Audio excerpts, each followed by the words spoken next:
In the year 519 BC, the city-state of Athens is still ruled by tyrants, as the city hasn't turned into a democracy yet. Its main rivals at this time are the neighboring Boeotians, a loose confederation of city-states led by Thebes. These cities use the Boeotian shield as their shared symbol on their coins. But the city of Plataea feels oppressed under the rule of Thebes, and they are looking for ways to escape from its control. They first appeal to the city of Sparta, hoping to join the Spartan alliance that already controls most of the Peloponnesian peninsula. But the Spartan king Cleomenes rejects their application, stating that Plataea is too far from Sparta, so they couldn't get there in time to protect them when needed. The Spartans recommend that they should seek protection from Athens instead, as Sparta wants to trigger a conflict between the Athenians and Thebans. The Athenians then enter into a defensive alliance with Plataea, which outrages Thebes. The Thebans immediately launch an invasion to reassert their control over the city. But the Athenians honor their agreement and march to Plataea to defend it against the attack. But the city-state of Corinthos manages to broker a peace deal before the fighting starts. Corinthos is an ally of Sparta, but they often act independently of them. According to the peace deal, Thebes could retain much of the territories south of the Ossipos River, but they would have to let go of Plataea. The two sides reach an agreement about the new borders. But as the Athenians are leaving, the Boeotians attack them from behind, revealing that they never intended to keep the agreement. But the Athenians successfully repel the surprise attack and defeat the Theban army. As a result, the Athenians annex the entire territory south of the Ossipos River, including Plataea and the town of Hysiae. After these events, the city of Plataea becomes the most loyal ally of Athens, and this special relationship is going to last for almost a century. In 514 BC, the tyrant of Athens called Hipparchus is assassinated. The tyrant killers, Harmodios and Aristogeiton, are captured and executed, but they will be celebrated as national heroes and martyrs in democratic Athens, and their famous statue will be displayed on the main square of the city. But first, the deposed tyrant is succeeded by his brother Hippias, whose regime is going to be even more repressive than his predecessors. Hippias is the third tyrant of the Peisistrati dynasty that ruled Athens for 36 years before the Democratic Revolution.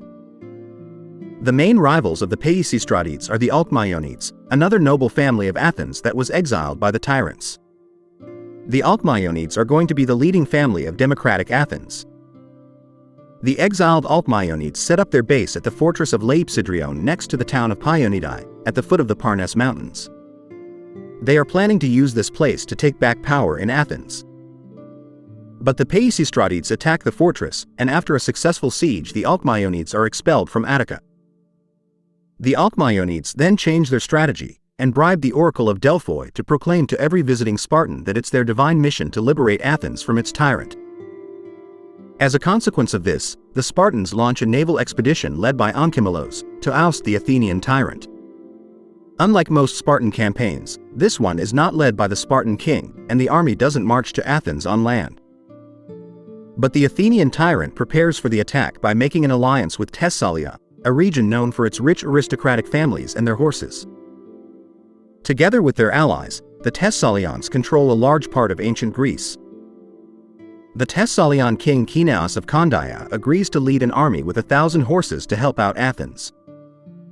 By the time the Spartans land at the main port of Athens, called Palairon, the area has already been cleared of trees so that the Thessalian cavalry can operate freely. In the ensuing battle, the Thessalian cavalry decimates the Spartan forces, and the Spartans are forced to retreat. The Spartan commander himself falls in battle, and the first attempt by Sparta to intervene in Athens fails thanks to the support from Thessalia. The Spartan leader Onchimilos was buried near the town of Alopeke on the outskirts of Athens. But the Spartans don't give up so easily, and soon the Spartan king Cleomenes is appointed to lead an even larger army to Athens. This time the invasion proceeds by land. And this time, the Spartan army defeats the Thessalian cavalry after entering Attica. The Thessalians flee back to their homeland after suffering some casualties. The Spartans then march to Athens and besiege the Acropolis of the city, where the tyrant Hippias has barricaded himself. The Athenian tyrant agrees to abdicate when his children are captured by the Spartans. The tyrant Hippias and his family are provided a safe passage to flee from Athens, and they travel to the Greek parts of Asia, where they settle in the Persian Empire. The Peisistratide family then takes over the city of Sigaion at the Scamander River, an Athenian colony that has been under Persian occupation for decades. But the birth of democracy in Athens is not the only monumental change of history that happened in this year. The city-state of Sybaris, the largest city of Italy at this time, is destroyed by the neighboring town of Croton, ending the city's long-standing golden age. And the following year, a minor city-state in central Italy, called Rome, banishes its last king and establishes a republic. Meanwhile, back in Greece, the history of democratic Athens begins. Around this time, the Athenian state adopts the owl as their permanent symbol on their coins. Cleisthenes emerges as the leading figure in Athens, who aims to reorganize the institutions of the city into a real democratic state. He is a member of the Alkmaeonidae clan that set in motion the overthrow of the tyranny by bribing the oracle of Delphi. Cleisthenes also wants to abolish the 4 traditional Ionian tribes of Athens. This is one of many reforms aimed at breaking up the kinship-based political system that favored the rule of a few aristocratic families. But the disenfranchised oligarchic faction, led by Isagoras, calls back the Spartan army to remove Cleisthenes from power and stop his reforms. So the Spartan army is once again led by King Cleomenes to Athens, to overthrow the democratic government and reinstate the tyranny that they have abolished just a few years earlier. But in Athens, angry crowds protesting the foreign intervention trap the Spartan king and Isagoras in the Acropolis of the city, where they are besieged by the protesters. The Spartans negotiate a surrender, and they are allowed to flee the city, along with the failed tyrant Isagoras and his supporters.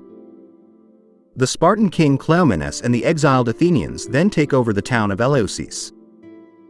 But the Spartans go back to their homeland, and the anti-democratic Athenian exiles at Eleusis are sentenced to death by their compatriots.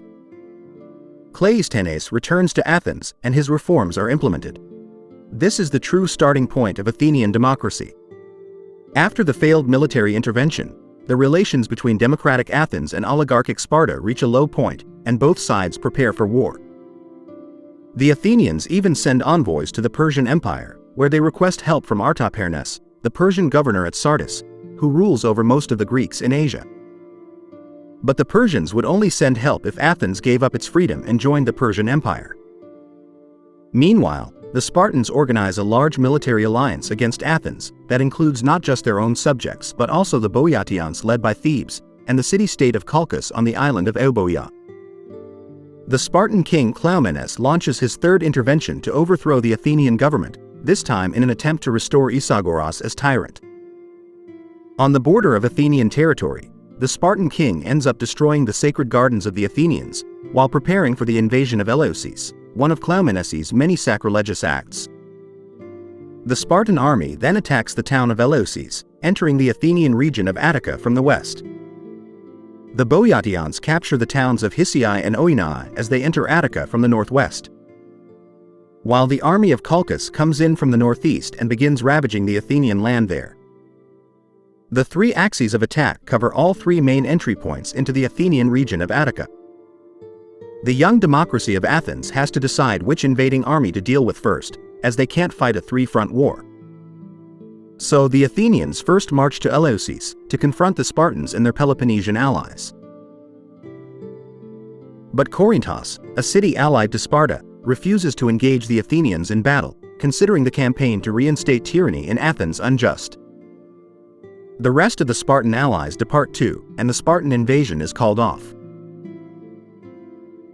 The Athenians then deal with the invading army of Colchis in the east. The Athenian army goes on the offensive and marches all the way to the city of Colchis. The Boeotians come to the help of Colchis before the Athenians could cross over to the city. But Athens inflicts a crushing defeat on the Boeotians and takes 700 of them prisoners. The Athenians then cross the Euripus Strait to land at Colchis and capture the entire city. Colchis is the main city-state of the island of Euboea, and it controls the crossing point into the mainland. The city-state falls under Athenian control, and Athens sends over 4,000 settlers to replace the local elite of Colchis. The main Boeotian attack in the west might have penetrated as deep as Eleusis and Pilla, but it's eventually repelled.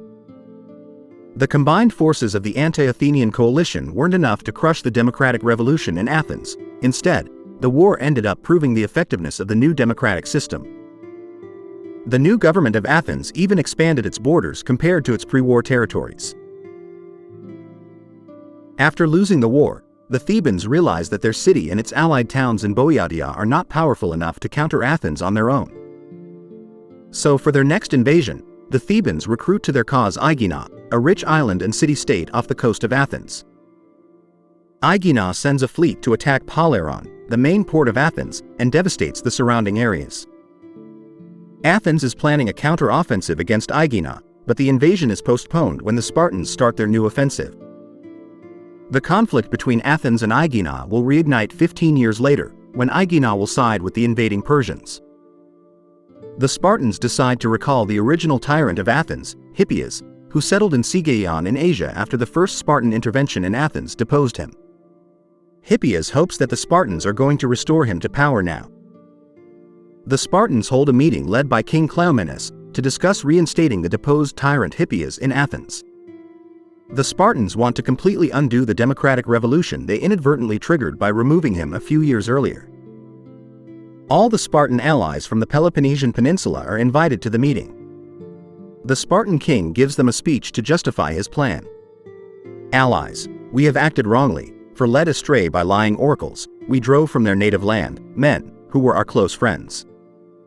Then we handed that city over to the thankless masses who had no sooner lifted up their head from the dirt, in the freedom which we gave them, than they insolently cast us out and our king.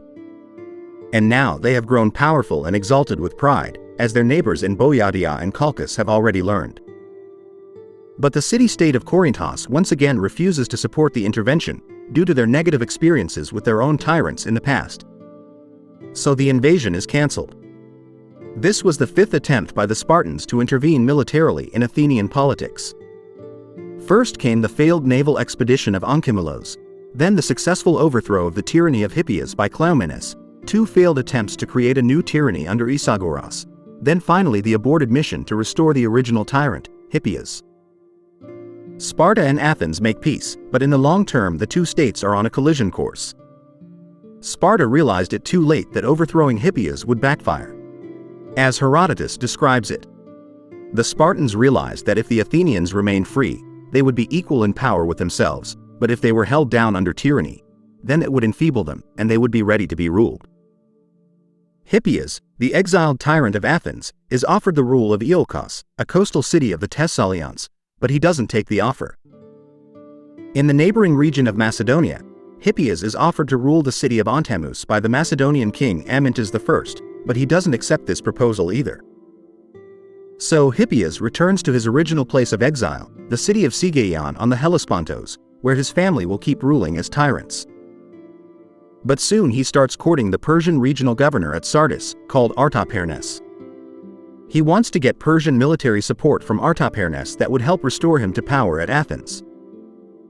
When Hippias's plans become known, the public opinion in Athens turns against the Persians, as they fear that the tyranny of Hippias would return in the form of a Persian occupation. This hostility between Athens and the Persian Empire is the first trigger of the coming Greek-Persian Wars that will determine the fate of ancient Greece in the next few decades.